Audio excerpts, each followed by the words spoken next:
3, 2, Mga katil, hindi muna tayo magka-istoryahan na yan kasi nag-focus po tayo sa ating mga ginawa po dito para mabilis po tayo mahuman. Himan.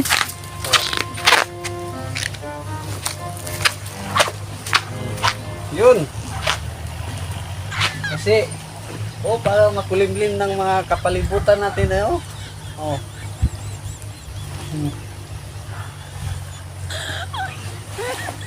Kaya bilis-bilisan natin para mabilad kaagad. Para kahit papaano matuyo-tuyo naman.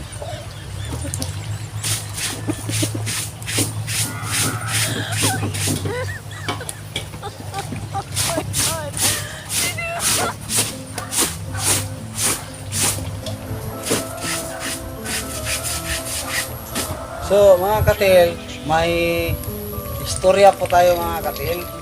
No? Habang may ginagawa po tayo mga katil, magsasalita naman ako pero hindi po ako magtigil sa ating video mga katil para no? Mga katil, mayroon po akong nalalaman mayroon po akong narinig na istorya mga katil. Yung dalawang tao mga katil, ang isa po mga katil, puro sila mga driver mga katil. Ang isa mga katil, pure Bisaya mga katil, hindi siya makaintindi ng Tagalog. So, habang silang dalawa, habang nagmamaniho ng sasakyan, silang dalawa, at hindi na nila namalayan mga katil, habang nagmaniho sila, biglang nagbangga ang ilang mga sakyanan mga katil.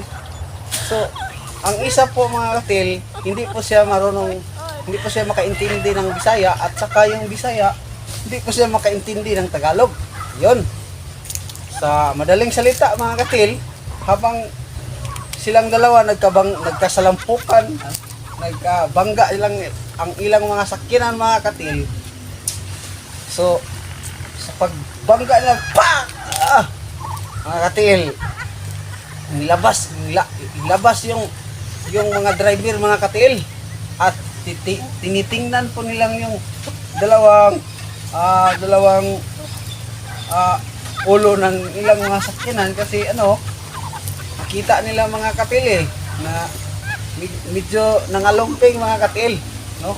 Habang nagsabi po yung Tagalog, sabi niya sa Bisaya na pag-usapan na lang natin to kasi yung Tagalog kasi wala siyang lisensya. Silang dalawa pala wala silang, yung isa dahil yung Bisaya na lisensya. So anong sinasabi ng Tagalog?